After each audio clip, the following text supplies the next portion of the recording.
فرماتی ہیں کہ میں بستر بچھا چکی تھی کہ میرا بابا آیا، اور جیسے ہی بیٹی نے دیکھا کہ باپ آیا، ایک بار احترام میں کھڑی ہو گئی۔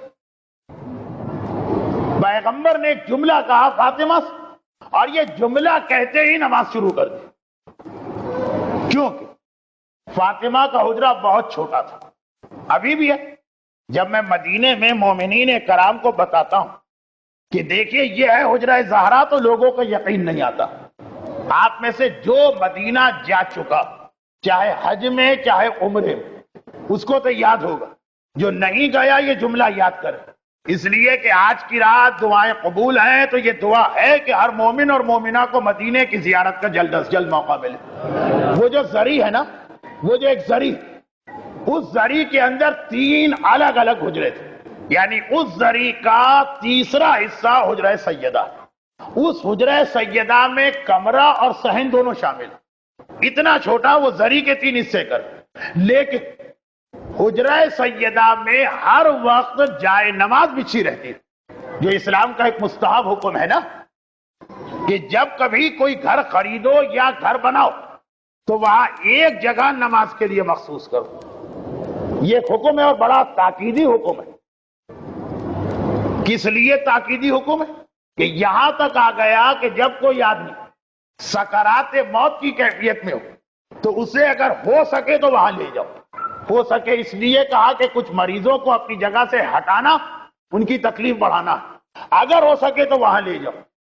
کیوں لے جاؤ؟ اس لیے کہ جو نماز کے لیے جگہ مقرر کر دی گئی، ہر وقت وہاں پہ رحمت کے ملائکہ نازل ہوتے رہتے، چاہے تم نماز پڑھو چاہے تم نماز نہ پڑھو۔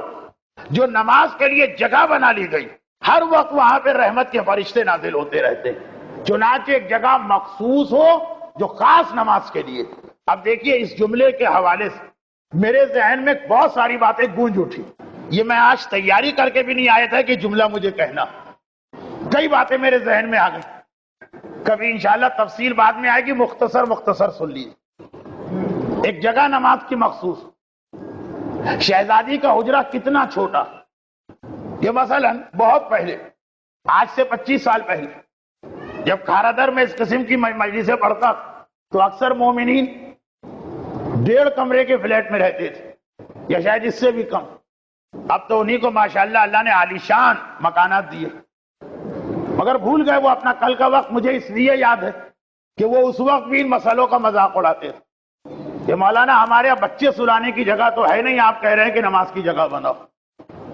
اور اللہ نے آج اتنے بڑے بڑے مکان دے دیے کہ وہ پورے کراچی کو سلا سکتے، پھر بھی نماز کی جگہ ان کی آج بھی نہیں بنی، اس لیے کہ اگر مسئلے کی اہمیت کا اندازہ ہو تو آدمی اس غربت کے اندر بھی نماز کی جگہ بنا سکتا۔ شہزادی کا حجرہ کتنا مختصر، مگر وہاں نہ صرف یہ کہ نماز کی جگہ مقرر ہے بلکہ ہر وقت وہاں پہ وہ ساری چیزیں تیار ہیں جو نماز کے لیے ضروری۔ ایسا بھی نہیں کہ مصلی لپٹا رکھا اس کو کھولنا پڑے گا۔ ہمارے یہاں، اب میں آپ کی بات نہیں کرتا ہوں لیکن ایک عام سی بات، جب بھی لوگ کسی نئے فلیٹ کو یا مکان کو لیتے ہیں تو سب سے پہلے یہ سوچا جاتا ہے کہ یہاں ٹیلی ویژن کہاں پہ سیٹ کیا جائے، ایسا لاؤنج اور ایسا فلیٹ ہو کہ ٹیلی ویژن کی جگہ صحیح، نماز نہیں آ رہی ہے پہلے ذہن، سب سے پہلے ٹی وی کیسے سیٹ کیا جائے۔ ٹیلی ویژن کی جگہ ہر گھر میں مخصوص ہے، مصلی کے لیے تو یہی ہے کہ بچے سلانے کی جگہ نہیں اور بچے کھلانے کی جگہ نہیں اور پیشاب کرنے کی جگہ نہیں، بالفاظ دیگر جنہیں وہ ساری روایتیں یاد ہیں جو گانے کے بارے میں ہیں۔ اسلام یہ چاہتا تھا کہ ہمارے گھر میں ایک ایسی جگہ بن جائے کہ جہاں ہم 24 گھنٹے میں خالی آدھا گھنٹہ بیٹھا کریں، فجر کی نماز، ظہرین کی نماز، مغربین، آدھا گھنٹہ بیٹھے لیکن 23.5 گھنٹے رحمت کے فرشتے وہاں آتے رہے۔ یہ اسلام چاہتا تھا۔ ہم نے نہ صرف یہ کہ اس پہ عمل نہیں کیا، اس کے الٹے پہ عمل کر دیا، وہ ٹیلی ویژن لا کے رکھ دیا کہ 24 گھنٹے شیطان آ کے ہمارے گھر میں بیٹھا رہے۔ روایت ہے کہ جن چند جگہوں رحمت کے فرشتے کبھی آنے کو تیار نہیں ہوتے، اس میں کتے کے ساتھ آلات موسیقی بھی شامل۔ ٹیلی ویژن آلات موسیقی ہے کہ نہیں یہ ایک الگ بحث، لیکن جو استعمال ہمارے یہاں اس کے اعتبار سے بات کر رہا ہوں۔ آج کی تقریر کو فقہی مسائل کا بیان نہ سنی، میں یہ نہیں کہتا کہ یہ حرام یا گناہ، لیکن میں یہ عرض کر رہا ہوں کہ مزاج دیکھیے، اسلام کیسا ہمیں بنانا چاہتا اور ہم کیسا بن رہے ہیں۔ وہ چاہتا ہے کہ ہمارے گھر میں 24 گھنٹے رحمت کے فرشتے آتے رہیں، چنانچہ سہولت دے دی۔ یہ نہیں کہا کہ 24 گھنٹے نماز پڑھتے رہو، نماز بھلے آدھا گھنٹہ پڑھو، جگہ مقرر کر دو، فرشتے آ جائیں گے۔ اور ہم نے بالکل اس کا الٹ کیا۔ ابھی باتیں تو بہت زیادہ ہیں، لیکن مجلس ایک ہے، وہ بھی اتنی رات کو شروع ہوئی کہ اسے بہت زیادہ طویل بھی نہیں کر سکتا، واپس آئی۔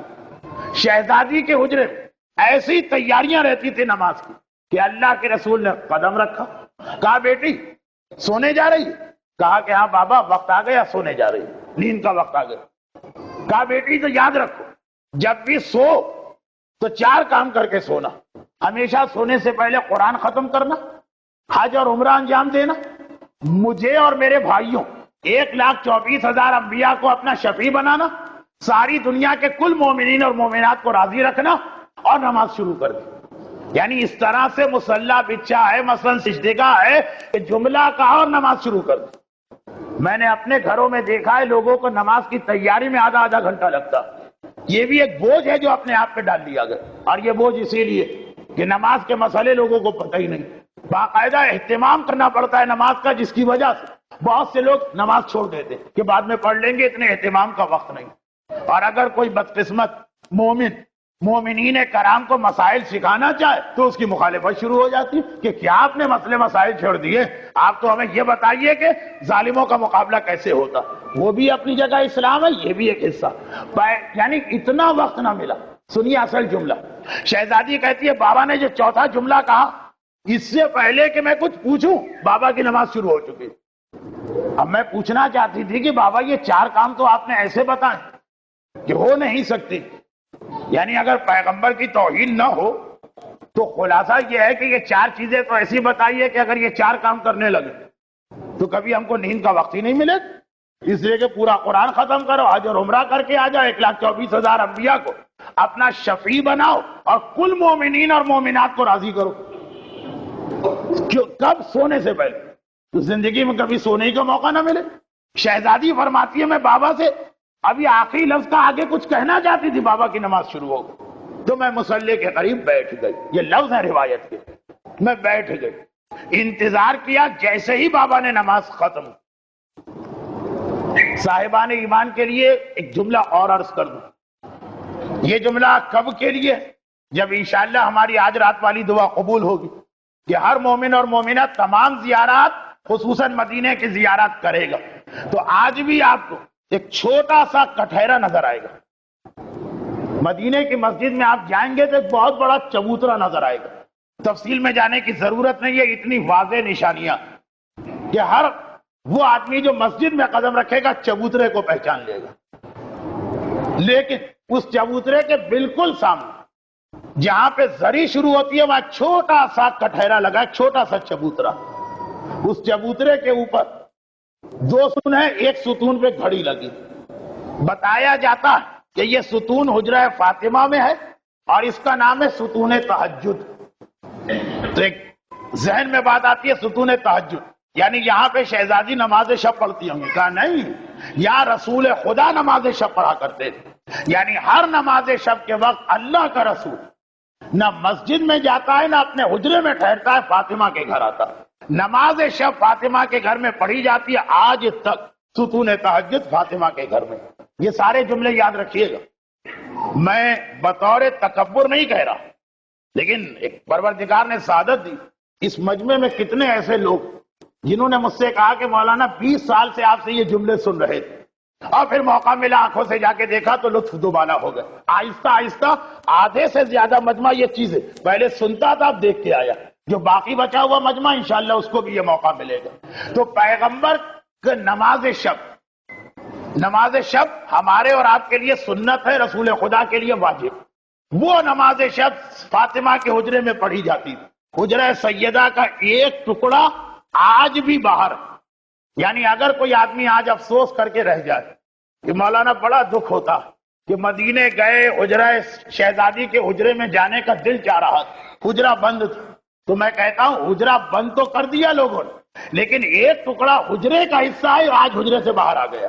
وہ شاید اسی لیے باہر آ گیا کہ ہم جیسے خوش قسمت مومنین کو وہاں جا کے نماز پڑھنے کا موقع مل جائے۔ تو خیر، یہ جملے میں اس لیے کہہ رہا ہوں کہ سنتے جائیے، یاد رہیں گے. کبھی ہو سکتا کہ آپ کو اکیلے عمرے پہ جانا پڑے اور آپ زیارت کر کے آ جائے اور کوئی مومن کہے کہ حجرہ سیدہ میں نماز پڑھی، تو آپ کہیں کہ کون پڑھ سکتا ہے، وہ حجرہ تو بند رہتا. پھر وہ آپ کو بتائے کہ اے بدقسمت مومن، حجرہ سیدہ کا ایک حصہ آج بھی کھلا، جو باہر آ گیا ہے وہاں پہ جا کے نماز کیوں نہیں پڑھی. تو آپ افسوس کریں کوئی بتانے والا نہ تھا. خیر، بہت زیادہ بات پھیل گئی. حجرہ سیدہ کا ستون تہجد. شہزادی کہتی ہے میں وہاں بیٹھ گئی. جیسے ہی بابا نے نماز ختم کی، میں نے فوراً کہا بابا 4 باتیں آپ نے بتا دی، لیکن یہ تو بتائیے اس پہ عمل کیسے ہوگا. پیغمبر نے مسکرا کے کہا فاطمہ سنو، اگر کوئی شخص ہر رات سونے سے پہلے 3 مرتبہ قل هو اللہ کا سورہ پڑھ کے سوئے تو 3 قل هو اللہ تو پورا قرآن. پہلی بات پہ عمل ہو گئے. اور دوسری بات یہ کہ اگر ہر رات کو، یہ ایک حدیث ہے جو میں رجب کے مہینے میں پڑھا کرتا ہوں، جس کے اندر امام معصوم نے چند چیزیں بتائی کہ اللہ نے سب سے افضل مہینہ کون سا بنایا، اللہ نے سب سے افضل زمین کون سی بنائی، اللہ نے سب سے افضل عبادت کون سی بنائی، اللہ نے سب سے افضل انسان کون خلق کیا. ایک بہت لمبی حدیث ہے، خالی ایک جملہ. اللہ نے سب سے افضل ذکر کسے قرار دیا قرآن کے علاوہ؟ قرآن تو معجزہ، ذکر خدا میں سب سے افضل کون؟ وہ ہے تسبیحات 4. اور اس حدیث میں یہ جملہ رہا کہ بیٹی نے کہا بابا قرآن تو خیر سمجھ میں آ گیا کہ ہر رات سونے سے پہلے اس کو کیسے حاصل کریں، مگر یہ جو آپ نے کہا ہر رات ایک حج اور عمرہ کرو، تو کیسے کر سکتے ہر رات حج و عمرہ؟ پیغمبر نے کہا سونے سے پہلے سبحان اللہ والحمدللہ ولا الہ الا اللہ واللہ اکبر پڑھ کے سو. جو یہ جملہ پڑھ کے سوئے گا ایسا ہے جیسے حج اور عمرہ کر کے سو رہا. اور سنو، ہر رات سونے سے پہلے مجھ پر اور ماقبل کے انبیاء پہ درود پڑھ کے سو تو ایسا ہے کہ تم نے مجھے اور 1,24,000 انبیاء کو اپنا شفیع بنا لیا.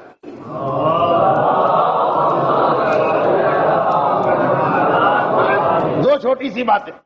حدیث میں 1,24,000 کا لفظ نہیں، حدیث میں ہے کل انبیاء.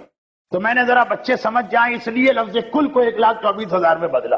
دوسری بات کہ اس کے لیے نماز جنازہ کی جو دوسری دعا پڑھی جاتی صلی علی ابراہیم وعلی آل ابراہیم، وہ والی دعا تقریباً یہی پیغام. کیونکہ یہ میرا موضوع نہیں ہے اس لیے میں تفصیل میں نہیں جا رہا. چوتھی چیز، ہر رات کو تمام مومنین اور مومنات کو اپنے آپ سے راضی کرنا، خوش کرنا. یہ دیکھیں یہ آج کا موضوع ہے. ہم خوش کرنے جائیں گے وہ ہم سے ناراض ہوں گے، مگر جو وہ ناراض ہو رہے ہیں نا وہی ان کی خوشی. سمجھ میں آیا جملہ آپ کو؟ ہمیں ان کو راضی کرنا، مگر ہم راضی کرنے جائیں گے وہ ناراض ہوں گے، مگر وہ جو ناراض ہوں گے نا وہی ہم سے راضی ہوں گے.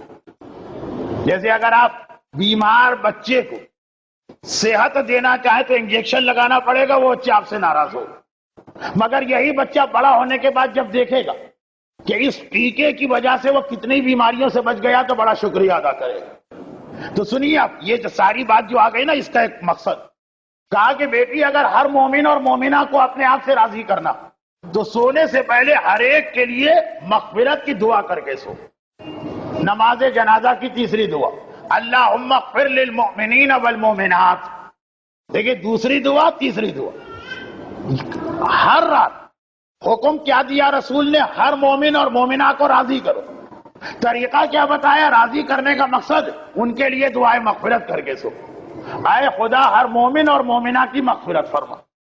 دیکھیں یہ مسئلہ سونے کے آداب، کیسے سویا جاتا وہ بھی فاطمہ سکھا.